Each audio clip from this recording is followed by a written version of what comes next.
Hi first junction viewers. இன்றைக்கி அரசியல் விமர்சகர் திரு அஷ்ரஃப் அலி அவர்கள் நம்ம கூட இருக்காங்க. ஸோ இன்றைக்கி அவங்கள்ட்ட நிறைய கேள்விகள் கேட்க வேண்டியது இருக்குது. சார் வணக்கம் சார். சார் இப்போது சீமான் அவர்கள் பெரியாரை கடுமையாக தாக்கி பேசுகிறாரு. அப்படி எதுக்கு அப்படி பேசுகிறாரு அப்படின்றதே சந்தேகத்தை ஏற்படுத்துகிற மாதிரி இருக்குது. அதாவது பார்ப்பனியம் அப்படின்ற ஒரு அவங்க பெரியாரை ஆரம்பத்துலேருந்து எதிர்த்தாங்க. ஏன்னா அவங்களுடைய கொள்கையில் பெரியார் விமர்சனம் பண்ணதுனால அவங்க எதிர்த்தாங்க. இப்போ இவர் கிட்டத்தட்ட விசிகா என்ன போராடுறாங்களோ அந்த மாதிரி தான் இவரும் போராடுற மாதிரி தன்னுடைய இயக்கத்தை வழி நடத்திக்கிட்டு வராரு. தமிழ் மக்களுக்காகவும் ஒடுக்கப்பட்ட சமூகத்துக்காகவும் குரல் கொடுக்குற மாதிரி பண்ணுறாரு. ஆனால் இவர் சீமானும் பெரியாரை எதிர்க்கிறதுக்கான காரணம் என்ன அப்படின்னு ஒரு கேள்விகள் ஏற்படுது. இப்போ சமீப காலமாக ஒரு 4-5 நாட்களாக பெரியாரோட கார்ட்டூன் அதிகமாக கொச்சைப்படுத்தப்பட்டும் இதுபட்டும் வருது. இது ஹைலைட் என்னன்னா நாம் தமிழருடைய ஃபேன் பேஜில் வர ஆரம்பிக்குது. அந்த அவருடைய தம்பிகள்னு சொல்லப்படுறாங்கல்ல, அவங்க போட்டுக்கிட்டு இருக்காங்க. இதோடைய காரணம் என்ன, எங்கள் வியூவர்ஸ்க்கு புரியுற மாதிரி சொல்லுங்கள். நல்ல கேள்வி கேட்டீங்க. இப்போ ஆரம்பமாக பெரியாரை ஆதரித்து பேசி வந்த நாம் தமிழர் கட்சியோடைய தலைமை ஒருங்கிணைப்பாளர் சீமான் இப்போ சமீபமாக ஓரிரு வாரங்களாக பெரியாரை கடுமையாக தாக்கி பேசுகிறாரு.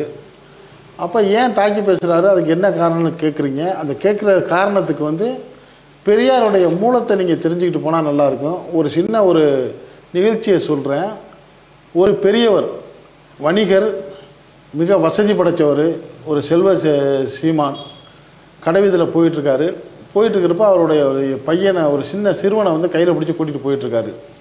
அப்போ அவர் அழகான உடை அணிஞ்சிருக்காரு, மேலே அங்கவஸ்திரம் போட்டு துண்டு போட்டிருக்காரு. போயிட்டுருக்கிறப்ப அவர் நடந்து செல்கிற அந்த தெருக்களில் 2 பக்கம் அவரை சந்திக்கிறவங்களாம் அப்படி குமிஞ்சு வணங்கி அவருக்கு வணக்கம் போடுறாங்க.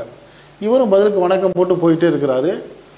தன்னுடைய தந்தைக்கு இவ்வளோ பெரிய மரியாதையோடு இவ்வளோ பேர் வணக்கம் போடுறாங்களேன்னு அந்த சிறுவன் ரொம்ப வியப்பாக பார்த்துக்கிட்டு போகிறாரு. ஒரு வீடு வருது. அந்த வீட்டுக்குள்ளே நுழையிறதுக்கு முன்னாடியே கம்பீரமாக கடைவீதியில் நடந்து வந்த அந்த பெரியவர், அந்த பெரிய தனவந்தர் என்ன பண்ணுறாரு, தன்னுடைய சட்டையும் கலட்டிட்டு அந்த துண்டையும் எடுத்து மடித்து அப்படி கக்கத்தில் வச்சுக்கிட்டு உள்ளே போகிறாரு. உள்ளே போன உடனே இதையும் அந்த சிறுவன் கவனிக்கிறாரு. ஏன் அப்பா இவ்வளோ தூரம் வந்தவர் இங்கே இப்படி செய்கிறாரு, என்ன காரணம் அப்படின்னு ஒரு வியப்பாக பார்த்துட்டு உள்ளே போகிறாரு. உள்ளே போனோன்னா ஒருத்தர்கிட்ட கேட்குறாரு, ஐயா இருக்காரான்னு கேட்குறாரு. சாப்பிட்டுக்கிட்டு இருக்காரு, உட்காருங்கோ அப்படிங்கிறாங்க. இவர் என்ன பண்ணுறாரு, உட்கார்றாரு. ஆனால் அவருக்கு இருக்க கொடுக்கப்படல, தரையில் உட்கார்றாரு. இதையும் அந்த சிறுவன் பார்த்து வியந்து பார்க்குறாரு. அங்கிட்ட ஒரு சில நிமிடங்களில் ஒரு பெரியவர் வர்றார். அவர் ஒரு வழக்கறிஞர், அவர் பிராமணிய வகுப்பை சார்ந்தவர். அவர் இந்த வியாபாரி தனவந்தரை உட்கார்ந்துருக்க டக்குன்னு எதிர்த்து ஐயா வணக்கங்கிறாரா. வணக்கம், என்ன விஷயமா வந்தேன் அப்படிங்கிறாரு. நம்ம வழக்கு சம்மந்தமாக உங்கள்கிட்ட கேட்டுட்டு அதுக்கு உங்களுக்கு ஒரு சன்மானம் கொடுத்துட்டு போகலான்னு வந்தேன் அப்படிங்கிறாரு. அதான் ஓடிக்கிட்டு இருக்கே, நீ ஏன் கவலைப்படுற, நம்ம ஜெயிச்சிருவோம் கண்டிப்பாக, என்ன பணம் தரையலா அப்படிங்கிறாரு. ஆமாண்டு ஏதோ ஒரு தொகை எடுக்கிறார். யார், இந்த வணிகர். எடுத்து இப்படி நீட்டுறப்ப அந்த வழக்கறிஞர், பிராமணர் வழக்கறிஞர் அதை கைதுட்டு வாங்கலை. அப்படி வைங்க அப்படிங்கிறாரு. ஆனால் ஒரு சின்ன ஒரு மேஜை இருக்குது, அது மேலே வைக்க சொல்கிறாரு. அதில் வைக்கிறாரு. உடனே அந்த வழக்கறிஞர் என்ன பண்ணுறாரு, அவரோட உதவியாளரை கூப்பிட்டு அந்த பணத்தை இடும் அப்படிங்கிறாரு. அந்த உதவியாளர் என்ன பண்ணாரு, உள்ளே போய்ட்டு ஒரு செம்பில் தண்ணி எடுத்து அந்த பணத்தில் அப்படி தெளிச்சுட்டு அந்த பணத்தை எடுத்து உள்ளிட்டு போகிறாரு. ஏன் அந்த பணத்தை சொல்கிறேன், அந்த பணத்தில் கொண்டு வந்தவர் சூத்திரர்.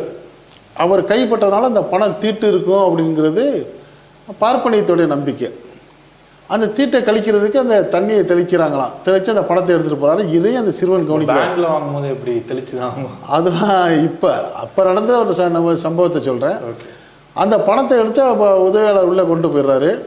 இதையெல்லாம் அந்த சிறுவன் கவனிச்சிக்கிட்டு இருக்காரு. கவனிச்சிக்கிட்டு பேசாமல் வெளியே வந்துட்டார். அந்த வேலை முடிச்சுட்டு பின்னாடி வர்றாருந்தானே தன் தந்தையிட்ட கேட்குறாரு, என்னப்பா இப்படி நடந்துச்சேன்ட்டு. இப்போ இந்த வியாபாரி இருக்காருங்களே, பெரிய வியாபாரி தனவந்தர், அவர் யாருன்னா வெங்கடப்ப நாயக்கர், ஈரோட்டை சேர்ந்த வெங்கடப்ப நாயக்கர். அந்த சிறுவன் யாருன்னா அவருடைய பையன் ராமசாமி. அந்த ராமசாமி தான் பின்னாடி ஈவே ராமசாமி, ஈவேரா பெரியாரானவர். அப்போ அந்த ராமசாமி சிறுவனில் தன்னுடைய தகப்பனை மிகப்பெரிய பணக்காரர், தனவந்தர், வியாபாரி, மிடுக்காக போனார். கடைவீதியில் போகிறப்போலாம் 100 கணக்கான பேர் அவரை பார்க்குறவங்களாம் வணக்கம் வச்சாங்க. அப்படிப்பட்ட தந்தை ஒரு ஐயர் வீட்டுக்கு முன்னாடி போகிறப்ப சட்டையை கட்டிட்டு அங்கவஸ்திரத்தை எடுத்து கக்கத்தில் வச்சுக்கிட்டு உள்ளே போயிட்டு குனிஞ்சு தரையில் உட்கார்றாரு.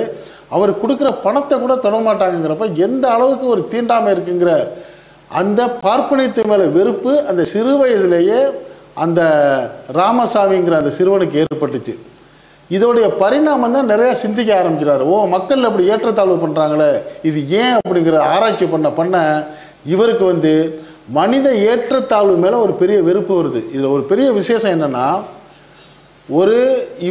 இந்த பிராமணியம் பார்ப்பனியம் சொல்கிற மாதிரி அவங்க சொல்கிறது நம்ம சொல்லலை, அவர் சொல்கிறத சொல்கிறோம். ஒரு தாழ்த்தப்பட்ட இனத்தில் பிறந்தவர், அவருடைய இனம் வந்து பாதிக்கப்படுது, ஒதுக்கப்படுது, இந்த மாதிரி தள்ளி வைக்கப்படுறாங்கன்னு நினச்சி வெகுண்டு எழுந்தால் அதில் வந்து ஒரு வேளை விட நியாயம் இருக்குன்னா நம்ம பாதிக்கப்படுறாங்கிறதுனால.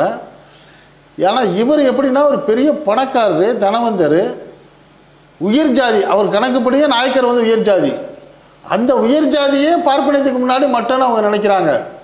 அப்போ இவர் என்ன நினைக்கிறாரு, இந்த சிறுவர் ராமசாமி சிறுவன் என்ன நினைக்கிறாரு, இந்த மத பாகுபாடை ஒழிக்கணும்.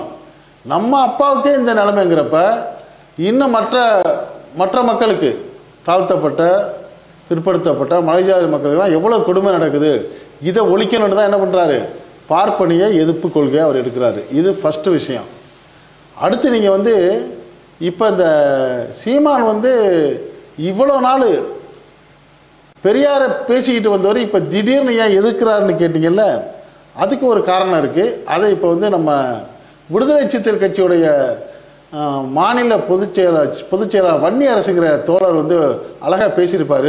ஒரு நிமிடம் அவர் பேச்சை நம்ம கேட்போமே. இருக்கார்ல சார், அவர் வந்து தமிழ் மக்களுக்காக போராடுறேன் அப்படின்ற மாதிரி சொல்கிறாங்க. உண்மையாக தமிழ் மக்களுக்கு தான் போராடுறாரு. அதை பற்றி என்ன கேட்க? இல்லை, ஆர்எஸ்எஸ் அமைப்புக்கு வந்து பல்வேறு கிளைகள் இருக்குது. ஆர்எஸ்எஸ் அமைப்புக்கு இப்போ பஜ்ரங் தள்னு ஒரு அமைப்பு, அது ஒரு கிளை அமைப்பு. ஏபிவிபி அப்படிங்கிறது ஒரு கிளை அமைப்பு. அதுபோல் வந்து விஸ்வ இந்து பரிஷத் அப்படிங்கிறது. இப்போ சீமான் அவர்கள் இருக்கார்ல சார், அவர் வந்து தமிழ் மக்களுக்காக போராடுறேன் அப்படின்ற மாதிரி சொல்கிறாங்க. உண்மையாக தமிழ் மக்களுக்கு தான் போராடுறாரு. அதை பற்றி என்ன கேட்க? இல்லை, ஆர்எஸ்எஸ் அமைப்புக்கு வந்து பல்வேறு கிளைகள் இருக்குது. ஆர்எஸ்எஸ் அமைப்புக்கு இப்போ பஜ்ரங் தள்னு ஒரு அமைப்பு, அது ஒரு கிளை அமைப்பு. ஏபிவிபி அப்படிங்கிறது ஒரு கிளை அமைப்பு. அதுபோல் வந்து விஸ்வ இந்து பரிஷத் அப்படிங்கிறது ஒரு கிளை அமைப்பு. ஆர்எஸ்எஸ்னுடைய செயல் திட்டங்களை நடைமுறைப்படுத்தக்கூடிய ஒவ்வொரு மாநிலத்திலும் பல்வேறு கிளை அமைப்பு. அப்படி தமிழ்நாட்டில் ஒரு கிளை அமைப்பு தான் இந்த நாம் தமிழர். ஆனால் அவர் வந்து அதிகமாக மேடையில் பேசுகிறதே வந்து மோடியை பற்றி தானே திட்டி பேசுகிறாரு. அவங்க பாஜகவை திட்டி தான் பேசுகிறாரு. அவர் பாஜகவில் இருக்கிற சுப்பிரமணிய சாமி பாஜகவை திட்டுறாரு. அப்படின்னா பாஜகவை திட்டுறாரு, அதனால் வந்து அவர் ஏற்றுக்கொள்ள முடியுமா? கட்சிக்குள்ளே இருந்துக்கிட்டு திட்டுறது வேற. அதே தான், நீங்கள் வேறு கட்சிங்கிற எல்லாம் ஒரே குட்டையில் உரிய மட்டை தான் வந்து இந்த ஓம் தமிழர். அவர் வந்து பாஜக வந்து இஸ்லாமிய வெறுப்பை கட்டமைக்குது. இவர் வந்து மற்ற தேசிய இனத்துடைய வெறுப்பை கட்டமைக்கிறார். இங்கே தெலுங்கு மக்களை வெறுக்கிறது, இல்லைன்னா கன்னட தேசியத்தை வெறுக்கிறது. நீங்கள் வந்து இதை வெறுமனே சாதாரணமாக கடந்து போயிட முடியாது. இஸ்லாமியர்கள் வந்து எப்படி இந்த தேசத்துக்கு விரோதிகள் அப்படின்னு சொல்கிறாங்களோ பாஜக கும்பல், இல்லை ஆர்எஸ்எஸ் சொல்லுதோ, அதே ஃபார்முலாவை அதே சோசியல் இன்ஜினியரிங் சொல்லக்கூடிய தேசிய இனத்தின் பேரில் பண்ணுறாரு.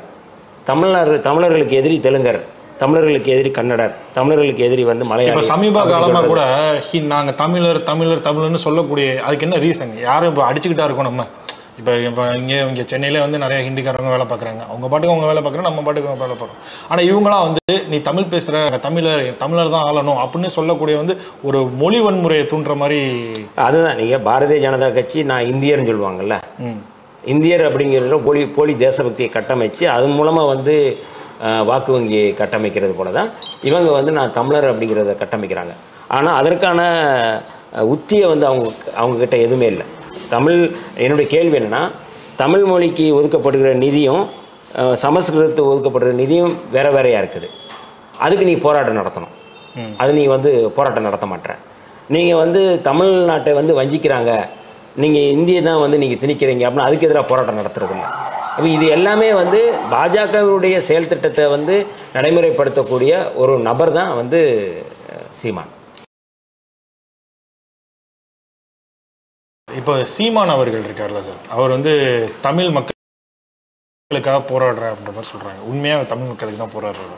அதை பற்றி என்ன கேள்வி? இல்லை, ஆர்எஸ்எஸ் அமைப்பு ரொம்ப அதிர்ச்சியாக இருக்குது. அதாவது எனக்கே அதிர்ச்சியாக இருக்குது. நான் தான் இந்த இன்டர்வியூ எடுத்திருக்கேன். 2023 இதை பற்றி திரு வன்னியரசு 2 வருஷத்துக்கு முன்னாடியே சொல்லியிருக்காரு. அப்போ 2 வருஷமாகவே, 2 வருஷம் இல்லை, எப்போவுமே அவர் மனசுக்குள்ளே இப்படி ஒரு வித்தியாசமான கருத்து இருந்திருக்கு. ஆமாம். சரி சார், இப்போது என்ன அப்படின்னா, இப்போது பிரபாகரன் அண்ணன் மகன் வந்து ஒரு விஷயங்கள் சொல்லியிருக்காரு. நான் ரொம்ப நாளாக வந்து சீமானை வந்து வாட்ச் பண்ணிக்கிட்டே இருக்கேன். அவர் வந்து ஆரம்ப கட்டங்களில் வந்து பிரபாகரன் அப்படின்ற ஒரு நபரை வந்து தமிழ்நாட்டுக்கு, அதாவது அது முன்னாடியே தெரியும், இப்போ உள்ள யங்ஸ்டர்ஸ்க்கு, அதாவது இப்போ 2K கிட்ஸ்ன்னு சொல்லுவாங்கள்ல, அவங்களுக்கெல்லாம் மேக்ஸிமம் தெரியாது. இப்போ காந்தியே எடுத்துக்கிட்டால் அவர் தேசத்தந்தை, அவர் காந்தி வந்து நோட்டில் இருக்கார், பணத்தில் இருக்கார், அவரை பற்றி தெரியும். ஆனால் அவர் என்னென்ன சாதனைகள் பண்ணார் அப்படின்றது தெரியாது. பிரபாகரன் இது பண்ணாருன்னு இவர் சொல்லி கொஞ்சம் பிரபலம், இவர் இன்னும் கொஞ்சம் ரீச் ஆச்சு. இப்போது அவரை எடுத்த ஃபோட்டோவே ஃபேக் பண்ணுறாங்க அப்படின்னு அவர் சொன்னதுக்கப்புறம் அவரை திட்டி போட்டு அவர் ஒரு பீப் சவுண்டு போட்டு கெட்ட வார்த்தைகளை சொல்லி, ஒரு தகாத வார்த்தைகளை சொல்லி இப்போ வந்து அந்த தம்பிகள்லாம் வந்து திட்டிக்கிட்டு இருக்காங்க. இதை எப்படி பார்க்குறீங்க? அதாவது நீங்கள் சொன்ன அந்த இயக்க தலைவர் வந்து பிரபாகரனை வந்து தான் சந்தித்ததா நாம் தமிழர் கட்சி சீமான் அவர்கள் வந்து ஒரு புகைப்படத்தை வெளியிட்டார். அவர் சந்திச்சாருங்கிறதுக்கு அதுதான் அவர் காமிச்ச ஆதாரம். அதில் வந்து சீமான் வந்து நிற்பார், அவருக்கு பக்கத்தில் வந்து அந்த தலைவர் நிற்பார். இதை மக்கள் எல்லாம் நம்பினாங்க. அதோடு வந்து ஒரு ஆடியோ ஒன்று வந்துச்சு. அந்த ஆடியோ வந்து அந்த இயக்கத்தோடைய இறுதி கட்டத்தில் அந்த முக்கியமான தலைவர் வந்து என்ன பண்ணுறாரு, பேசுகிறாரு. அவர் பேசி என்ன பண்ணுறாரு, நிச்சயமாக அந்த இயக்கம் அழிய போகுதுங்கிற மாதிரி அவங்களுக்கு தெரிய வருது. அப்போ அவர் என்ன பண்ணுறாரு, உணர்ச்சி மயப்பட்ட ஒரு தகவலை பேசி அனுப்புகிறாரு. பேசி அனுப்பிச்சு அந்த தகவலை யாருக்கு பேசுகிறாருன்னா, அவரோட உற்ற தோழராக இருந்தாங்கள்ல, யார், வைகோ அவர்கள், நெடுமாறன் அவர்கள், இது மாதிரி உள்ள முக்கியமான அந்த தோழர்களுக்கு பேசுகிறாரு. அவங்க பேரையெல்லாம் சொல்கிறாரு. அப்படி சொல்கிறதுல கடைசியாக இவர் பேரும் வருது. யார், இந்த சீமான் பேரும் வருது. நீங்கள்லாம் வந்து நான் எங்கள் இயக்கம் அழிஞ்ச மாதிரி இருக்குது, நீ என்ன பண்ணுறது எங்களுக்கு தெரியலை, என்ன நீங்கள் பார்த்துங்க அப்படிங்கிற மாதிரி ஒரு செய்தியை வந்து, ஒரு ஆடியோ செய்தி வருது. அந்த செய்தியை கொண்டு வந்து யார்கிட்ட கொடுக்குறாங்க, யார்கிட்ட வருது, வைகோ அவர்கள்ட்ட தான் வருது. வைகோ அதை கேட்டுட்டு ஒரு 20 நிமிஷம் அழுதுருக்கார். அப்படி எதுவுமே பேசலையாம். அதே மாதிரி தான் நெடுமாறன் அவர்கள், அதே மாதிரி குளத்தூர் மணி அவர்கள், எல்லாருமே அதை கேட்டுட்டு அழுதுருக்காங்க. ஏன்னா அவங்க பேரை சொல்லி அந்த குரல் பேசுது. இப்படியே அவர் கொடுத்துட்டு போகிறப்ப எல்லாரும் கேட்டாங்க, அழுதுட்டாங்க. அவங்களாம் மனசுக்குள்ளே முடிச்சுன்னு ஒரு கவலையோடு இருக்காங்க. ஆனால் சீமான் மட்டும் அப்போவே விவரமாக என்ன செஞ்சுருக்காரு, இந்த ஆடியோவை எனக்கு கொடுங்கன்னு கேட்டிருக்காரு. யார்கிட்ட அதை கொண்டு வந்துவிட்ட, இது எதுக்குங்க உனக்கு, இல்லை கொடுங்கன்னு சொல்லி வற்புறுத்தி அந்த ஆடியோவை வாங்கியிருக்காரு. அந்த ஆடியோவை வாங்கி என்ன பண்ணியிருக்காரு, எடிட் பண்ணியிருக்காரு. அதை எடிட் பண்ணி இந்த மற்ற பேர்லாம் வருது பார்த்தீங்களா, வைகோ பேர், குளத்தூர் மணி பேர், நெடுமாறன் பேர், இவங்க பேரையெல்லாம் அழிச்சிட்டு இவர் பேரை மட்டும் வச்சுக்கிட்டாரு. இதுக்கு ஆதாரம் இருக்கா சார்? இருக்குது. அந்த ஆதாரத்தை தான் இப்போ வந்து அந்த சந்தோஷங்கிறவர் சொல்கிறாரு, அந்த ஒரிஜினல் ஆடியோ எங்கிட்ட தான் இருக்குது, இப்போ நானே வெளியிட தயாருங்கிறாரு. அப்போ அப்படி வச்சுட்டு என்ன பண்ணிட்டாரு, இது ரெண்டையும் வந்து சீமான் அவர்கள் வந்து வெளியிடுறாரு. வெளியிட்டோன்னா மக்களுக்கு என்ன நினைக்கிறாங்க, பரவாயில்லையே, அப்போ அவ்வளோ பெரிய இயக்கம், இந்த இயக்கத்தை வந்து வழிநடத்துகிற ஒரு, அவர் எடிட் பண்ணது வந்து நீங்கள் தான் பார்க்கணும், ஒரு ஆளை அப்படி சொல்கிற மாதிரி. அப்படி சொன்ன உடனே தமிழ்நாட்டில் உள்ள மக்கள், அந்த இயக்கத்துக்கு ஆதரவாக இருந்த மக்கள், அந்த இயக்கத்திலேருந்து பிரிஞ்சு நாடங்கு சிதறி கிடக்கிற தமிழ் மக்கள்லாம் என்ன பண்ணுறாங்கோ, ஓ அப்போ நம்ம இயக்கத்தை கட்டி காக்கிற பொறுப்புக்கு உரியவர் வந்து இவர் தான், சீமான் போல தான் அப்படின்னு நினச்சிட்டு என்ன பண்ணிட்டாங்க, நம்ப ஆரம்பித்தாங்க. அப்படி நம்ப ஆரம்பித்தது வந்து இவர் எப்படி மாஸ்டர் பிளான் பண்ணியிருக்காரு பாருங்க. அந்த ஆடியோவை கேட்டு வைகோ கதறி அழுகுறாரு, மற்றவங்கெல்லாம் அழுகுறாங்க. ஆனால் இவர் மட்டும் என்ன பண்ணுறாரு, பிளானாக அந்த ஆடியோவை வாங்கி எடிட் பண்ணிக்கிறாரு. இது ஒரு பக்கம் முடிஞ்சா, ரொம்ப நாளாக பேசப்படுற குழப்பம் என்னென்னா, இவர் வந்து அந்த தலைவரோடு இருக்கிற ஃபோட்டோ உண்மையா ஃபேக்கா, எடுத்ததா இல்லையாங்கிற சர்ச்சை நிறையா வர்றப்ப இவர் என்ன சொல்கிறாரு, உண்மைங்கிற மாதிரி அடித்து பேசுகிறாருல. அப்போ இதை வந்து அந்த தலைவருடைய பிரபாகரனுடைய அன்னை மகனாக இருக்கிற கார்த்திக் மாணவருங்கிறவர் என்ன பண்ணுறாரு, ஒரு கட்டத்தில் ரொம்ப கோபம் அடைஞ்சிடறாரு. ஏன் கோபம் அடைஞ்சிடறாருன்னா, என்னடா நம்ம சித்தப்பா வந்து ரொம்ப அசிங்கப்படுத்தி இந்த சீமான் வந்து சொல்லிக்கிட்டே இருக்கிறாரு. என்னென்ன சொல்கிறாரு, அவர் பக்கத்தில் நிற்கிறத ஒரு ஃபோட்டோ காட்டுறாரு. இந்த ஃபோட்டோ இல்லை, இது ஃபேக்கில். அது மட்டும் இல்லாமல் அவர் வந்து நம்ம சித்தப்பா அந்த தலைவர் வந்து ஆமக்கறி சமைச்சு கொடுத்தாரு, ஊட்டி விட்டார். அவருடைய மனைவி, அதாவது இவர் மனோகரன், இந்த கார்த்திகை மனோகரனுடைய சித்தி தலைவருடைய மனைவி, அவங்க வந்து என்ன பண்ணாங்களாம், இட்லியை சுட்டு இட்லிக்கு நடுவில் வந்து ஆமக்கறியை வச்சு பிடிச்சி கொடுத்தாங்களாம். ஒரு 7 to 10 பேர் பின்னாடி நின்று இவர் எப்படி சாப்பிட்றாருங்கன்னு நோட்டு எடுத்தாங்களாம். சுவையாக செஞ்சு கொடுத்தாரு. ஒரு பெரிய டேபிள் 28 கிலோ ஆமக்கறி இப்போலாம் அளந்து விட்ட உடனே இந்த கார்த்திக் மனோகரனுக்கு வந்து ஒரு பாயிண்ட் விட்டீங்க சார். ஆமாவோட கவுத்து போனாங்க. அப்புறம் சொன்னார் ஒரு கட்டத்தில், ஒருத்தர் வந்து ஒரு சின்ன ஒரு ரவுண்டாக இருக்குது, அதை கவுத்திக்கிட்டு மேலே உட்காந்து படகு ஓட்டிகிட்டு போகிறான். அது என்னென்னு பார்த்தா அது ஆமை ஓடுங்கிறாரு. அப்போ எப்படிங்க ஒரு படகு மாதிரி ஆமை ஓடலாம் இருக்குமா? இதெல்லாம் கேட்ட உடனே கார்த்திக் மனோகரன் கொதிப்படைச்சிட்டு, ஏன் கொதிப்படைகிறாரு, உலகளாவிய ஒரு தேசிய தலைவர், ஒரு இன போராட்டத்துடைய தலைவர், அவரை வந்து ஒரு பிரபலியமான முனியாண்டி விலாஸ் ஹோட்டல் நடத்தினாலு மாதிரியும், அந்த முனியாண்டி விலாஸ் ஹோட்டலோட யாரையும் சாப்பிட போனால் முதலாளியே வந்து பக்கத்தில் நின்று அவர் மனைவி நின்றுட்டு ஊட்டி விட்டுலாம் இருக்க மாட்டாங்க. இப்படிலாம் நம்மளை சித்தப்பாவை ரொம்ப அசிங்கப்படுத்துகிறாரு, இதை நம்ம வெளிப்படுத்துகிறோன்னு என்ன பண்ணிட்டார், இப்போ அவர் வந்து தொலைக்காட்சியில் பேட்டி கொடுக்குறாரு. இப்போ கொடுக்குற ஆள் யார், அந்த தலைவருடைய அண்ணன் பையன், அந்த குடும்பத்தை சார்ந்த ஆள். இது கேட்ட உடனே இன்னும் கொஞ்சம் கொதிக்க ஆரம்பிச்சிட்டாரு நம்ம சீமான் அவர்கள். சரி, இப்போ அந்த கார்த்திக் மனோகரன் சொன்னது பொய்யா இருக்குமோ அப்படின்னு எல்லாரும் சந்தேகப்படுறப்ப, சங்ககிரி ராஜகுமார்னு ஒருத்தர் இருக்கார். அவர் வந்து திரைப்பட இயக்குனர், டைரக்டரு.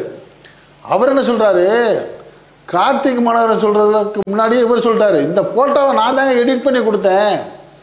காரணம் வந்து தலைவர்கிட்ட இருக்கிற மாதிரி ஒரு ஃபோட்டோ வேற ஒருத்தர் வந்து கேட்டிருக்காரு. இந்த மாதிரி சீமான் அவர்களும் தலைவர் இருக்கிற மாதிரி ஒரு ஃபோட்டோ எடிட் பண்ணி கொடுக்குங்கிறப்ப அந்த சங்ககிரி ராஜகுமார் கேட்டிருக்காரு, எதுக்குங்கன்னு கேட்டிருக்காரு. இல்லை, சீமான் அவர்களுக்கு பிறந்தநாள் பரிசாக நான் கொடுக்க போகிறேன், இதை பார்த்தோன்னா அவர் சர்ப்ரைஸ் ஆவார், சந்தோஷப்படுவார்னோடனே இவர் டைரக்டர் என்ன பண்ணியிருக்காரு, நான் செஞ்சு தரேன்னு சொல்லி சீமான் அவர்களை நிறுத்தி ஒரு ஒரு ஃபோட்டோ, அடுத்து வந்து தலைவரை பிரபாகரனுடைய ஃபோட்டோவை எடிட் பண்ணி 2 பேரும் பக்கத்தில் நிற்கிற மாதிரி ஒரு ஃபோட்டோ செட் பண்ணி கொடுத்துருக்காரு. அதை பேக் பண்ணி கொண்டு போய் அவரே சீமான் அவர்கிட்ட கொடுத்துருக்காரு.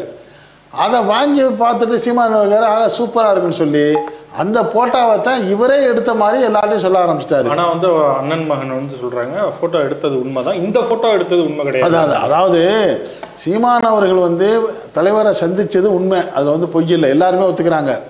எப்படி சந்திச்சாருன்னா வாரக்கணக்கில் நாட்கணக்கெலாம் இல்லை, இவர் வந்து அங்கே ஒரு திரைப்படம் தயாரிக்க போன அந்த குழு, அந்த சந்தோஷங்கிற இயக்குனர் குழுவோடு போயிருக்காரு. 10-15 நாள் அங்கே தங்கியிருந்திருக்காரு. நான் எப்படியாச்சும் தலைவரை பார்க்கணுன்னு ரொம்ப வேண்டுகோள் வச்சுருக்காரு. அதற்கான வாய்ப்பே இல்லாமல் இருந்திருக்கு. கடைசியில் எப்படியோ ஒரு கட்டத்தில் ஒரு 8 நிமிஷம் அவர் பார்க்குற மாதிரி ஒரு வாய்ப்பு செட் பண்ணி கொடுத்துருக்காரு இந்த சந்தோஷ். இதுதான் நடந்திருக்குது. 8 நிமிஷம், வெறும் 8 நிமிஷம்.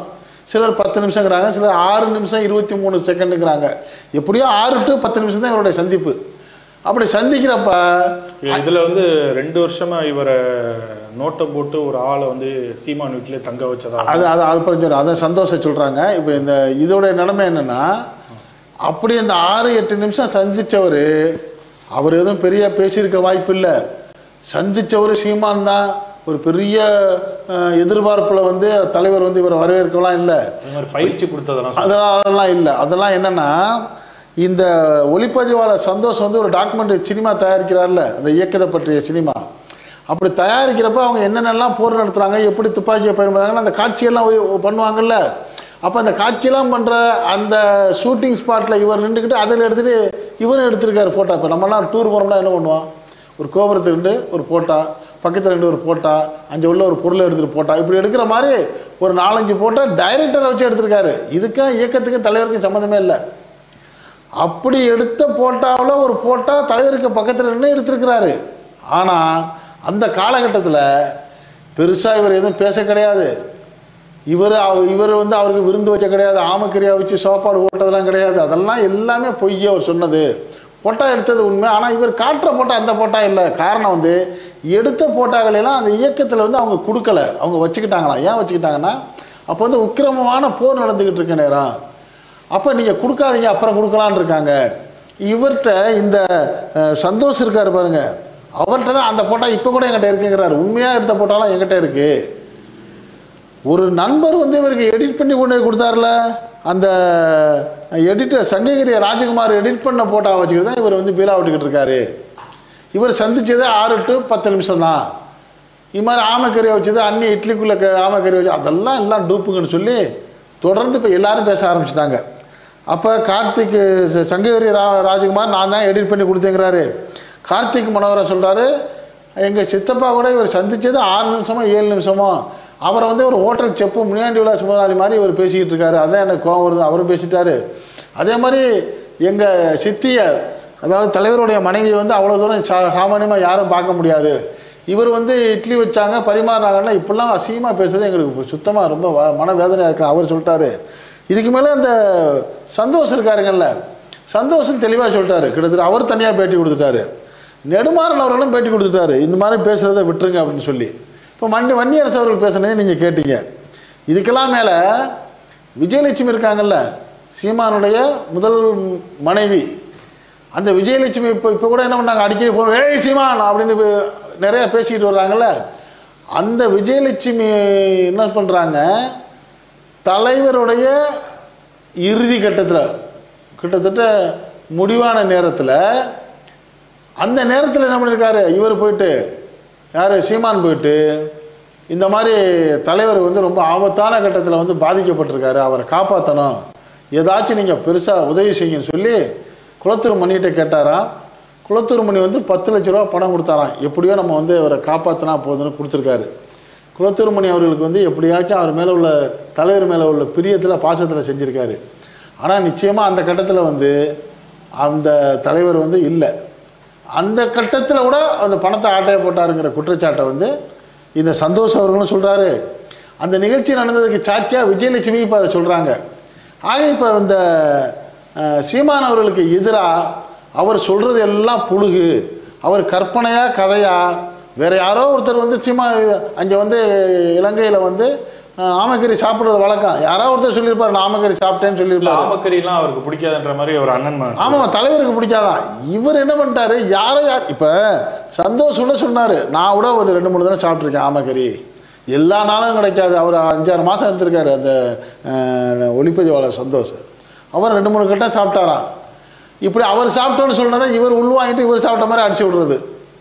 அதே மாதிரி யாரோ ஒருத்தர் ஒரு கட்டத்தில் சொல்லியிருப்பார், அப்பா விருந்தோம்பல்ல அவங்கெல்லாம் வந்து இலங்கையில் உள்ளவங்கலாம் ரொம்ப அபூர்வம்ப்பா, சாப்பிட்டா எப்படி தெரியுமா கவனிப்பாங்க, எடுத்து வைப்பாங்க, பின்னாடி நின்றுக்கிட்டு இந்தாங்கம்பாங்க, அல்ல எவரோ ஒருத்தர் யாரோ ஒருத்தர் சொல்லியிருப்பார்ல, அதை அப்படி இவர் மைண்ட் வாய்ஸில் எடுத்துக்கிட்டு இவருக்கு தலைவர் செஞ்ச மாதிரியும் தலைவர் மனைவி செஞ்ச மாதிரியும் கற்பனையாக அடிச்சு விட்டுட்டாரு. இதையெல்லாம் கேட்டுட்டு மக்கள் என்ன பண்ணிட்டாங்க, ஓஹோ இவ்வளோ நெருக்கமான ஆளு போல இருக்குன்னு என்ன பண்ணிட்டாங்க, இவருக்கு வந்து திரள் நிதியை அள்ளி கொடுக்க ஆரம்பிச்சிட்டாங்க. அந்த திரள் நிதியோடைய வருமானம் இவரை வந்து உச்சத்தை கொண்டு போய் விட்டுருச்சு. அதை அப்படியே கேப்சர் பண்ணி ஸ்டாண்டர்டாக இது அப்படியே காப்பாற்றணும்னு சொல்லுவார்ல வடிவேலு, இந்த மாதிரி அப்படியே கடைப்பிடிச்சி காப்பாற்றி வந்த சீமான் அவர்கள்ட்ட இந்த ஃபோட்டோ ஃபேக்குன்னு வந்து சங்ககிரி ராஜகுமார் போடு, அவர் போட்டோன்னா அது வழிமொழிஞ்சு அந்த தலைவருடைய அண்ணமையன் கார்த்திக் மனோகரன் பேசுனது, அதை வழிமொழிஞ்சு உண்மைதாங்க, அது ஒரிஜினலாக எடுத்த போட்டாலும் எங்கிட்ட இருக்குது, இந்த நிமிஷம் வரைக்கும் யார்ட்டையும் கொடுக்கல, இது எடிட் பண்ணதுன்னு சொல்லி அவர் சந்தோஷ் ஒளிப்பதிவாளர் சந்தோஷ் சொன்னது, அதெல்லாம் நடந்த குற்றங்களெல்லாம் விஜயலட்சுமி உட்பட நெடுமாறன் உட்பட வன்னியரசு உட்பட பலரும் பேசுகிறது. இப்போ சீமான் அவர்கள் பேசுனது பூரா பொய்ங்கிற மாதிரி வெளியே வந்தோடனே கொதிப்படைய ஆரம்பிச்சிட்டாரு. கொதிப்படைய ஆரம்பிச்சுட்டு என்ன பண்ணிட்டாரு, இந்த தாக்கத்தை இவர் இதெல்லாம் பேசுறதுக்கு என்ன காரணம், பெரியாரை வந்து இழிவுபடுத்தி பேசணும், பெரியாரை டைவர்ட் பண்ணி பேசணும். அப்படி பண்ணாதான் தமிழ்நாட்டில் வந்து இந்த மத்தியில் உள்ள பாரதிய ஜனதா வந்து இங்கே கால் ஊண்ட முடியும், இங்கே வந்து ஆட்சி செய்ய முடியும். ஏன்னா ஏதோ முயற்சி பண்ணி பார்த்து கேள்வி இருக்கு. சொல்லுங்க. இப்போ வந்து சீமான் அவர்களே சொன்னாரு, நீங்க பிஜேபி பி டீம் தானே சொல்லிக்கிங்க, நான் B team C team D team எது வேணா வச்சுக்கோங்க அப்படிங்கிறாங்க. உண்மையாவே அவர் பி டீம் தானே? இந்த கேள்வியை வன்னியரசு அவர்கள்ட்டையும் கேட்டிருந்தோம். திரு வன்னியரசு அவர்கள் வந்து அழகா பதில் சொல்லியிருந்தாரு. அதாவது இப்போ பார்த்துருப்பாங்கன்னு நினைக்கிறேன், 2023 நம்ம எடுத்த இன்டர்வியூவில் சொல்லியிருந்தாங்க. அதே போல் நீங்கள் என்ன நினைக்கிறீங்க சார்? சீமான் அவர்கள் பண்ணுறதை பார்த்து இப்போ பெரியாரை எதிர்க்கிறாரு. இன்னொரு ஒரு தகவல் சொல்லியிருந்தாரு, முஸ்லீம்கள் வந்து பெரியார் திட்டிருக்காரு அப்படின்ற மாதிரி சொல்லியிருக்காரு. இப்படி இருந்துக்கிட்டு முஸ்லீம் லீக் வந்து பெரியார் சம்மந்தப்பட்ட கட்சிகளில் கூட்டணி வச்சுக்கிட்டு இருக்கீங்க அப்படின்ற மாதிரி சீமான் அவர்கள் காட்டமாக சொல்லியிருக்காரு. இதை பற்றி என்ன நினைக்கிறீங்க? நீங்கள் ஒரு கேட்ட கேள்வி வந்து மிகப்பெரிய கேள்வியை ஒன்று அடிக்க கேட்டீங்க. சுருக்கமாக சொல்லுங்கள். அதில் சுருக்கமாக உங்களுக்கு பதில் சொல்கிறோம். முதல்ல ஃபஸ்ட்டு என்ன கேட்டீங்க? அதான் சார், இப்போ பெரியார் பி டீம் பிஜேபி. அதாவது ஒரு சிலர் சொல்கிறாங்க, நம்ம சொல்லலை, சீமான் அவர்கள் வந்து பிஜேபி பி டீம் ஏ டீம்லாம் கிடையாது, அவர் பிஜேபி டீம் தான் அப்படிங்கிறாங்க. அது எப்படிங்க சொல்கிறீங்கிறப்ப பல வருஷங்களுக்கு முன்னாடியே இது மகாராஷ்டிராவில் வந்து தமிழ்ச்செல்வனுங்கிற ஒரு பிஜேபி எம்எல்ஏக்கு ஓட்டு கேட்டவர் தாமரை சின்னத்துக்கு. அப்போ கேட்டாங்க, எல்லாரும் கேட்டாங்க, ஏங்க நீங்கள் வந்து மாதிரி தமிழை இயக்கம் அப்படி இப்படி சொல்லி பெரியாரிஸ்ட்னு சொல்லிட்டு போயிட்டு பிஜேபிக்கு ஓட்டு கேட்குறீங்களா? இப்போ இல்லை, அவர் வந்து தமிழர் அதுக்காக போய் கேட்டேன்னு சொன்னார்னு சொல்லி விமர்சனம் வந்துச்சு. அப்போலேருந்து இவர் மேலே வந்து இவர் பாஜக ஆர்எஸ்எஸ் சப்போர்ட் ஆளுன்னு சொல்லி பல பேசுகிறாங்க. இது ஒரு பக்கம் இருக்கட்டும். அடுத்த கட்டமாக இப்போ ஒரு பெரிய நிறுவனம் என்ன ஆச்சுன்னா, பெரியாரை வந்து இவர் இழிவுபடுத்தி பல கட்டங்கள் பேசுகிறாரு. அப்படி பல கட்டங்கள் பேசுகிறப்ப இதுக்கு வந்து ஒட்டுமொத்த தமிழ்நாடு முழுக்க எதிர்ப்பு வந்துருச்சு. யார்? சீமானுக்கு எதிர்ப்பு. யாராவது எதிர்க்கிறா? பெரியாரிஸ்ட்லாம் எதிர்க்கிறாங்க. அவங்க எதிர்க்கிறதுக்கு நியாயம் இருக்குது. காரணம் வந்து தங்களுடைய தலைவரை சொன்னால் அவங்களுக்கு கோபம் வரத்தான் செய்யும். திராவிடர் கழகம் பெரியாரிஸ்ட்டு, திமுக இருக்குது, அண்ணா திராவிட முன்னேற்ற கழகம் இருக்குது, வைகோவுடைய மதிமுக இருக்குது, தேசிய முற்போக்கு திராவிட கழகம் இருக்குது, நம்ம இவர் புதுசாக இப்போ கட்சி திறந்திருக்காருங்கள விஜய் அவர்கள், அவரை எதிர்க்கிறாரு. அப்போ தமிழ்நாட்டில் உள்ள எல்லா கட்சியும் சீமானுடைய பேச்சை எதிர்க்கிறாங்க. இதை கவனிக்கும். அப்படி ஒரு பக்கம் வைங்க. இவருடைய பேச்சை இப்போ ஆதரிச்சு, ஒருவேளை அந்த ஃபோட்டோவை டைவர்ட் பண்ண தான் அப்படி பண்ணுறாரு. இது கேட்டுங்க, இவர் ஆதரித்து ஒரு கூட்டம் பேசுது. யார் அந்த கூட்டம்? ஹெச் ராஜா ஆதரித்து பேசுகிறாரு, பாண்டே ஆதரித்து பேசுகிறாரு, தமிழிசை சவுந்தரராஜன் ஓப்பனாகவே சொல்கிறாரு, அண்ணன் சீமான் அவர்கள் வந்து எங்கள் கொள்கைக்கு வந்துட்டார், இப்போ எங்கள் கூட தான் இருக்காங்கன்னு அந்த அம்மா சொல்கிறாங்க. அண்ணாமலை சொல்கிறாரு. இப்போ இவங்கெல்லாம் யார்? ஆர்எஸ்எஸ் பாஜகவை சேர்ந்தவங்க. இப்போ ஆர்எஸ்எஸ் பாஜகவை சேர்ந்தவங்கெல்லாம் என்ன பண்ணுறாங்க? சீமான் அவர்களை வந்து வரவேற்று வாழ்த்தி அவர் சொல்கிறது சரின்னு பேசுகிறாங்க. தமிழ்நாட்டில் வந்து பாஜகவை ஆர்எஸ்எஸை தவிர உள்ள அவ்வளோ கட்சியும் சீமான் பேச்சை எதுக்குறாங்க. இப்போ இதுலேருந்து சீமான் அவர்கள் வந்து ஏ டீமா பி டீமா இல்லை, அவர் தான் பாஜக டீமே அவர் தானே சொல்கிறாங்க. இது ஒன்றாவது பதில். அடுத்த பதில் நீங்கள் என்ன சொல்கிறீங்கன்னா, முஸ்லீம்களை வந்து பெரியார் வந்து இழிச்சு பேசினாரா, இழிவாக ஒரு வார்த்தை சொன்னார்னு சொல்லி அடிக்கடி சீமான் வந்து மேடையில் வந்து தொடர்ந்து அதையும் சொல்கிறாரு. அதுக்கு என்ன சொல்கிறாங்க? அப்படிலாம் இல்லை, பெரியார் வந்து முஸ்லீம்கள் மேலே அளப்பெரிய அன்பு வச்சுருந்தார். அதுக்கு ஒரு சின்ன உதாரணம், ஒரு சம்பவத்தை சொல்லலாம். கண்ணியமிகுந்த காயம் இழுத்தவர்கள் வந்து இறந்த உடனே ஒரு வருஷத்துக்கு, பெரியார் இறக்கிறதுக்கு ஒரு வருஷத்துக்கு முன்னாடி தான் அவர் இறக்குறாரு. அவருடைய உடல் வந்து சென்னையில் வந்து புதுக்கல்லூரியில் வந்து பொதுமக்கள் பார்வைக்காக வைக்கப்பட்டிருக்கு. அப்போ பெரியாருக்கு கிட்டத்தட்ட 95 வயசு இருக்கும்னு நினைக்கிறேன், 95 96 இருக்கலாம். அவர் வந்து அந்த காலகட்டத்தில் வந்து மூத்திரச்சட்டினா ஒரு சைடில் வந்து டியூப் விட்டு மூத்திர பேக்கு இருக்கும். அதை நானே பார்த்துருக்கேன். நான் வந்து சிறுவனாக இருக்கிறப்ப விருத்தாச்சலத்தில், அப்போ பழைய தென்னார்காடு மாவட்டம் விருத்தாச்சலத்தில் பெரியார் மாளிகை, அது வந்து தீக்க அலுவலகம். அந்த பெரியார் மாளிகை முன்னாலும் மேடை போட்டு பெரியார் பேசியிருக்காரு. அவர் பேச்சை நான் கேட்டிருக்கேன், நான் போய் கேட்டிருக்கேன் சிறுவனா. அப்போ அவருக்கு பக்கவாட்டில் அந்த மூத்திரம் வடிஞ்சிக்கிட்டு இருக்கும், அதோடு அவர் பேசுவார். அப்படி இருந்த அந்த உடல்நலம் குன்றிய பெரியார் என்ன பண்ணுறாரு, கண்ணியம் மிகுந்த காகிதம் இல்லத்துடைய அந்த இறுதிச் சடங்கில் போய் கலந்துக்கணும், அவருடைய முகத்தை பார்க்கணுன்னு சென்னைக்கு போகிறாரு. சென்னைக்கு போன உடனே அவர் காரை விட்டு இறங்குறப்ப வீரமணி ஓட்டமாக ஓடி என்ன பண்ணுறாரு, அவரை கூட்டிட்டு, ஏன்னா அவர் நடந்து வரணும்ல, தாங்கி தானே பிடிச்சி வரணும், போய் ஒரு பக்கம் தெரிஞ்சுக்கிறாரு. வீரமணி ஓடுறத கூடவே நாகூர் அணிவாகவும் ஓடுறாரு. அப்போ அவங்களாம் இளைஞர்கள் போன உடனே ஒரு பக்கம் வீரமணி பிடிச்சிக்கிறாரு, ஒரு பக்கம் நாகூர் அணிவா பிடிச்சிக்கிறாரு. பிடிச்சிக்கிட்ட உடனே வீரமணியும் பெரியாருக்கு தெரியும் யாருன்னு, ஏன்னா அவருடைய கட்சிக்காரரு. நாகூர் அணிவா தம்பி யாரு அப்படின்னு கேட்குறாரு. அவர் அனிஃபா அண்ணேங்கிறாரு. அனிஃபா அண்ணேண்டா அப்படிங்கிறாரு. உடனே நாகூர் அணிவா சொல்கிறாரு, நான் நாகூர் அணிவா. தங்கமே நீயாப்பா அப்படிங்கிறாரு. யாரு? பெரியார். அப்போ நாகூர் அணிவாவோட பாடல்களை கேட்டு நாகூர் அணிவா மேலே உள்ள பிரியத்தை எப்படி வெளிப்படுத்துறாரு பெரியார்? தங்கமே நீனாத்தா அப்படின்னு என்ன பண்ணுறாரு, அவர் வந்து தோளில் கை போடுறாரு. அப்போ பெரியார் என்ன பண்ணுறாங்க, இந்த வீரமணி அவர்களும் நாகூர் அணிவா அவர்களும் ரெண்டு தோளில் அவருடைய கைகளை அவங்க ரெண்டு பேரும் போட்டு தாங்கி கூட்டிகிட்டு வர்றாங்க.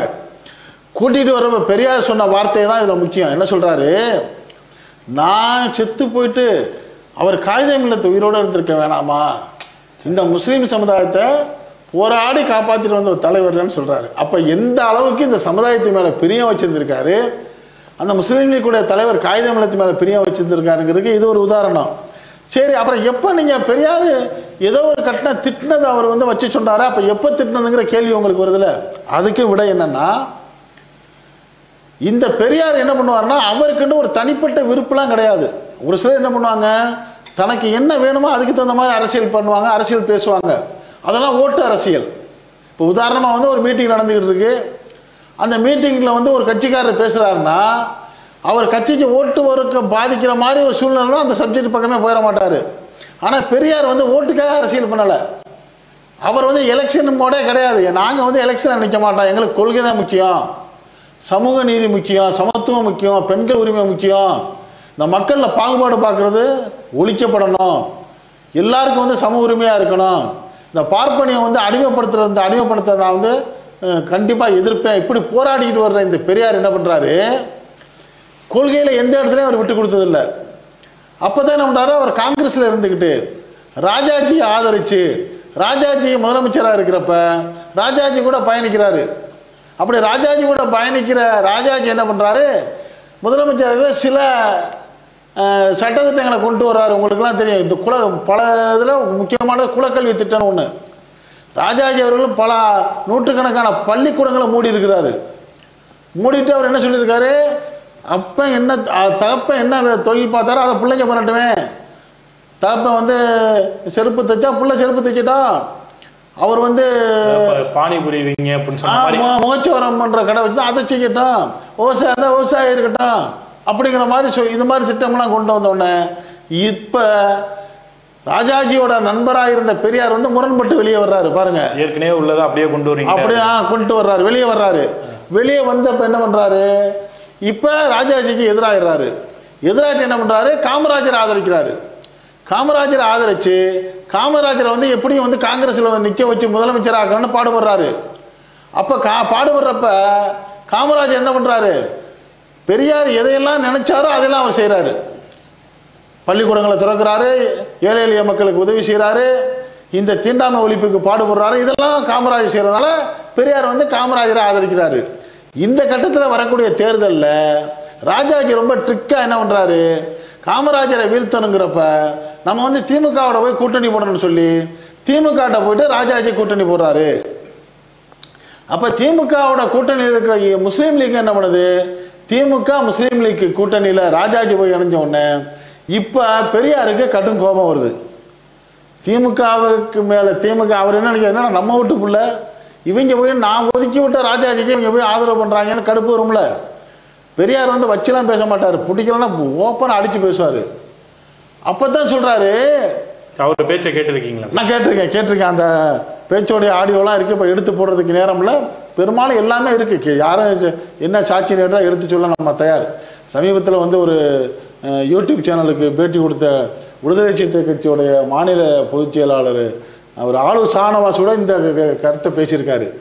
அப்போ அவர் என்ன சொல்கிறாரு, பெரியார் ஒரு கூட்டத்தில் சொல்கிறாரு, எப்பா இந்த மாதிரி அடிமைத்தனம் பண்ணிக்கிட்டு இருக்கிட்டு பாகுபாடு பண்ணிக்கிட்டு இருக்கிற இந்த பார்ப்பனியத்தை வந்து மற்றவங்க ஆதரிக்கட்டான், முஸ்லீம் லீக் நீங்கள் ஆதரிக்கலாமாயா அப்படின்னு சொல்லிட்டு அவர் என்ன பண்ணியிருக்காரு, ரொம்ப கோவப்பட்டு பேசிட்டு அவர் என்ன இன்னொரு பல கட்டங்களில் சொல்லியிருக்காரு, தமிழ்நாட்டில் இந்தியாவில் இருக்கிற முஸ்லீம்களும் கிறிஸ்தவனுங்களும் வந்து வெளிநாட்டிலேருந்து வந்தவங்களா எல்லாம் இங்கே இருந்தவங்க, அவங்க பண்ணின அநியாயம் தாங்க முடியாமல் மதம் மாறிட்டாங்க அப்படின்னு சொல்லிட்டு முஸ்லீம் லீக்கை வந்து தாக்கி பேசியிருக்காரு. இப்போ இந்த தேர்தல் நேரத்தில் ஒரு கட்சியை முஸ்லீம்களை தாக்கி பேசலை.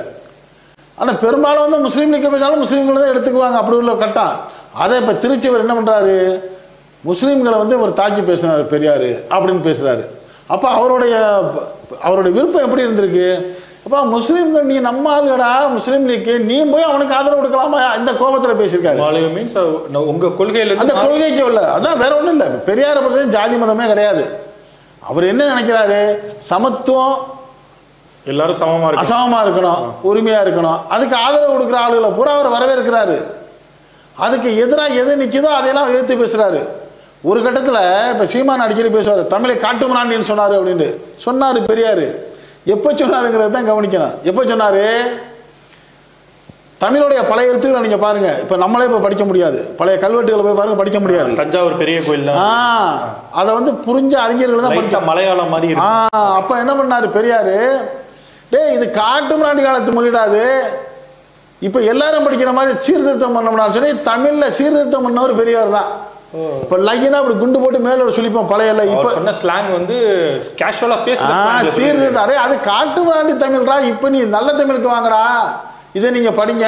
சோ அவர் வந்து பேசுறது வந்து தூய தமிழ்ல மேடையில பேச மாட்டாரு. Okay okay. இந்த கோபத்தை காட்டுறாரு, நீ நல்லா ஒழுங்கா படிடா, ஈக்குவல் டு பழனி. ஏன் காட்டு மிராண்டி தமிழை படிக்கிற, இப்போ நாட்டு தமிழுக்கு கொண்டு வா அவர்களும். அதேதான் அதேதான். அப்புறம் இன்னொன்னு என்ன தெரியுமா சொல்றாரு, ஆங்கிலத்தை படிக்கிறாங்கிறாரு. ஏன் ஆங்கிலத்தை படிக்கணும்னா தமிழ் மேல உள்ள வெறுப்புல இல்லை, இதை நீங்க நல்லா கவனிக்கணும். அவர் என்ன சொல்றாரு, நீ படிக்க கூடாதுன்னு உன்னை படிக்க விடாம தானே அந்த பார்ப்பனிய கூட்டம் தடுத்துச்சு.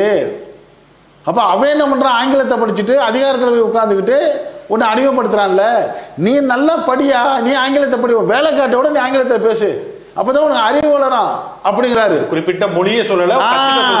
அவருடைய நோக்கம் என்னன்னா, அறிவை வளர்த்துக்க. தமிழ்நாட்டில் உள்ள மக்கள் வந்து அறிவை வளர்த்துக்கணும், படிக்கணும், எல்லாரும் படித்து உத்தியோகத்துக்கு வரணும். என்ன இந்த மாதிரி அடிமைத்தனமாக கிடக்கக்கூடாதுங்கிற அந்த வேகத்தில் பேசின பேச்சுகள் எல்லாம் இவர் சீமான் அவர்கள் வந்து. அவர் வந்து மேடை பேச்சுக்கள்ல ஒரு கெட்ட வார்த்தைகள்லாம் யூஸ் பண்ணுவாரோ, என்னடா வெங்காயம் பாரு, நானே கேட்டிருக்கேன். அவர் வாயில் அடிக்கடி வரும், என்னடா வெங்காயம் பேசுறீங்க பாரு, இப்படித்தான் பேசுவார். வேற அசிங்கமான வார்த்தைகள்லாம் நான் கேட்டதில்லை. ஓகே. ஏன்னா நான் சின்ன பையனா, அதாவது நான் சொல்றது விருதாச்சலம்ங்கிறப்ப என்னுடைய ஒரு 14-15 வயசு கட்டப்போ. ஆனால் நல்லா அவருடைய உருவம் எனக்கு ஞாபகம் இருக்குது. உட்காந்து இப்போ கூட நான் அவரை நேரில் பார்க்குற மாதிரி இருக்குது. அவருடைய 2-3 கூட்டங்கள் பார்த்துருக்கேன். பெரியார் மாளிகைன்னு விருதாச்சலத்தில் அந்த அந்த ஆஸ்பத்திரி சந்துக்கு பக்கத்தில். ஏன்னா அங்கே நானும் விருதாச்சலத்தில் தான் படித்தேன். அதனால சொல்றத பார்த்தா ஒரு மேடையில பேசுற மாதிரி பேச மாட்டாரு, தமிழ்ல பேச மாட்டாரு, நடைமுறை தமிழ்ல தான் பேசுவாரு, கோபமா பேசுவாரு. அந்த கோபத்துல வந்து ஒரு தகப்பன் பிள்ளைய கண்டிக்கிற மாதிரி இருக்கும், ஒரு தாத்தா பேரனை கண்டிக்கிற மாதிரி இருக்கும். அப்படி சொல்ல போனா வந்து அவர் 100, அதாவது ஒரு சேனல்ல கூட போட்டுருந்தாங்க சார். அதாவது இப்போ நம்ம மொபைலில் யூஸ் பண்ணுறது, இப்போ நாசால கண்டுபிடிக்கிறது, நிறைய தகவல்கள் வந்து முன்னாடியே அவர் சொல்லிட்டாரு. சொன்னாரா? அவர் சொன்னதுக்கு ஒரு உதாரணம். அப்போ சொன்னாரா, ஏன்னா நம்ம ஒரு செய்தியை சொல்கிறோம்னா அந்த வயர் தொடர்பு இல்லாமல் நம்ம தகவல் அனுப்பிச்சா நல்லா இருக்குமாடா அப்படின்றாரா. அப்போ பாருங்க, மொபைல் ஃபோன் வேணும்னா அவருக்கு அப்பயே சிந்தனை வந்திருக்கு. அவர் என்ன சார் படிச்சிருக்காரு? பெரிய அவர் 5வது தான் படிச்சிருக்காரு. ஏன்னா படிப்பு அவருடைய இளமை காலத்தில் முற்போக்கு சிந்தனை அதிகமாக இருந்திருக்கு. அவர் வந்து படிப்பு கம்மினா இயற்கையாகவே அவருக்கு வந்து இந்த அடிமைத்தனத்தை எதிர்க்கணும், எல்லா மக்களும் சமமாக இருக்கணுங்கிறதுனால அந்த உணர்வுலேயே போயிருக்காரு. அதனால் என்ன பண்ணியிருக்காரு, வீட்டை விட்டு ஒரு கட்டத்தில் ஓடி போயிருக்கிறாரு.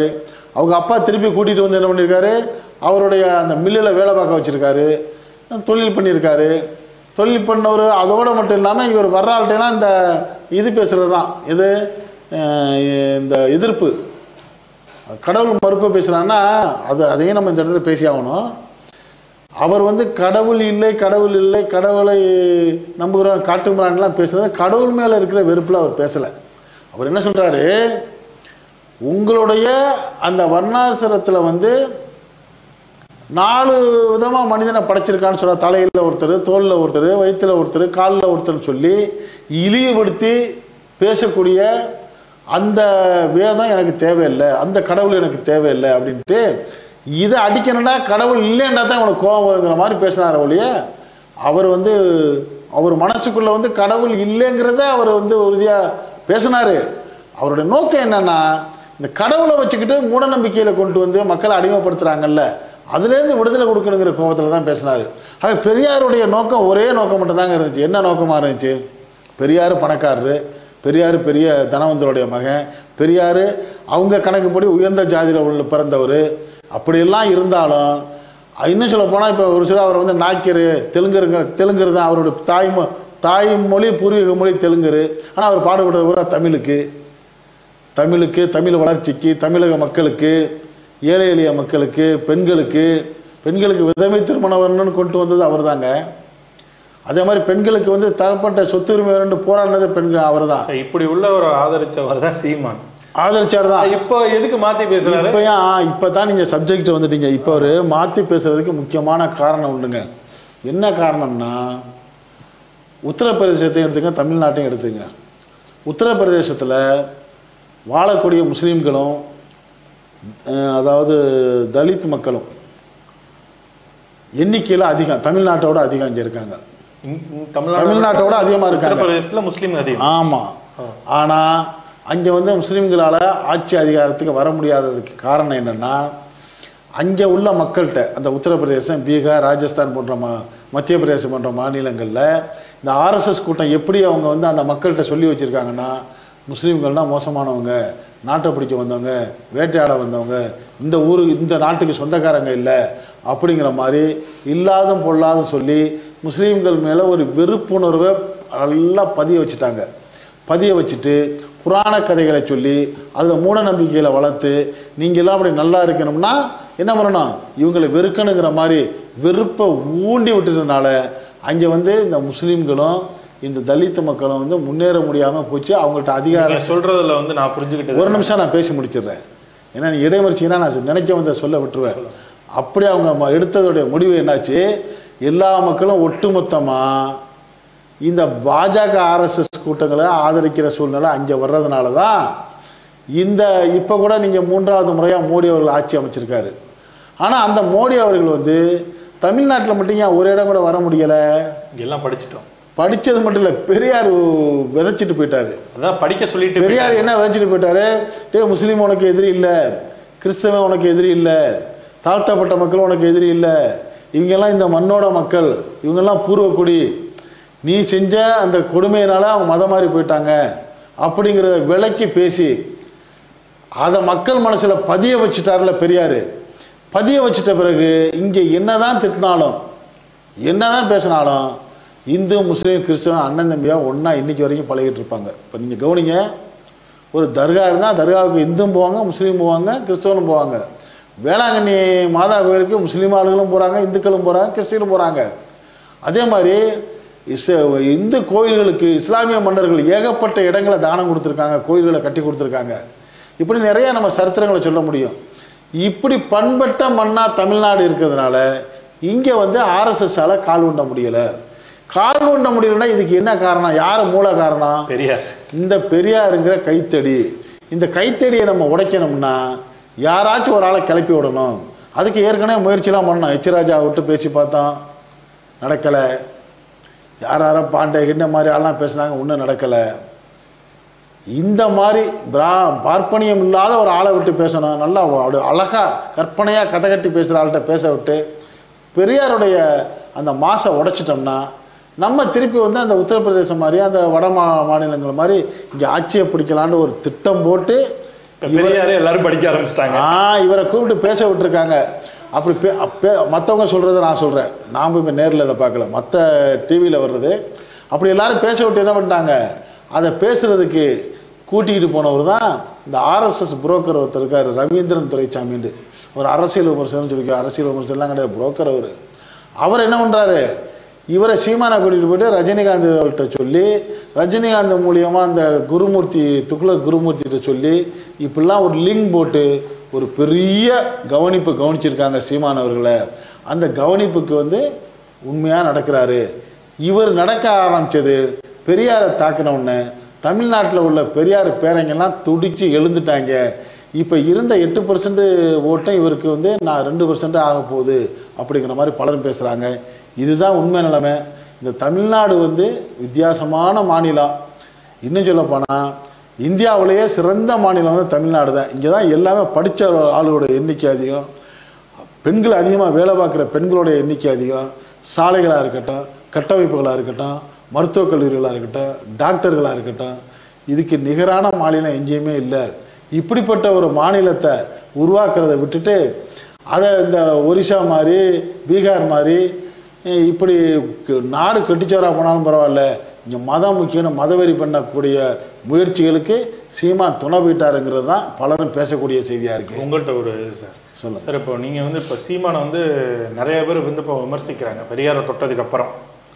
அதாவது நடுக்கட்ட சீமான்னு ஒருத்தர் இருந்தார், அவர் பேச்சுகள் வந்து எல்லாம் கவர்ற மாதிரி இருந்துச்சு, அவர் நிறையா விஷயங்கள் ஆமால அப்படின்ற மாதிரி இருந்துச்சு.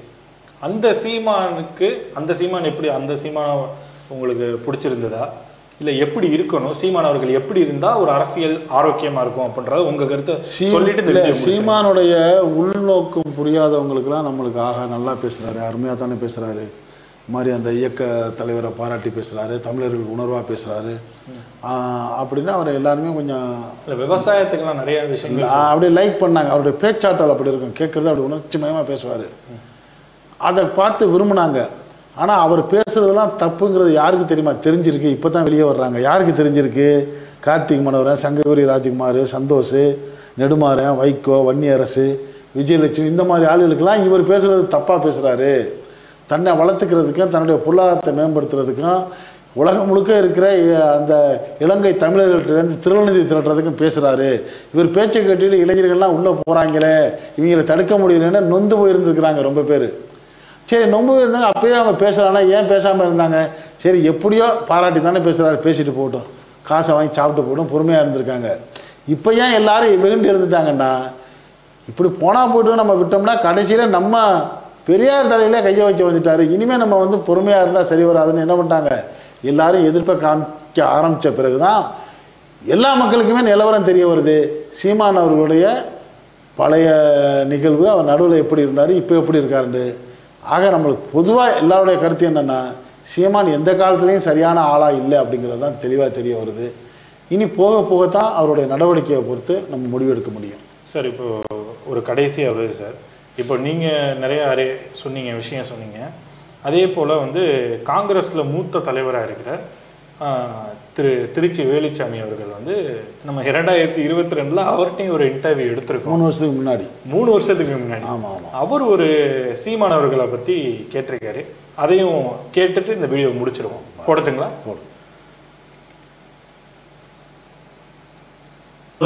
நன்றி கட்டத்தனமாக இப்படி பேசுவதை நிறுத்தாவிட்டால் எதிர்கால சந்ததி உங்களை பார்த்து இழிவாக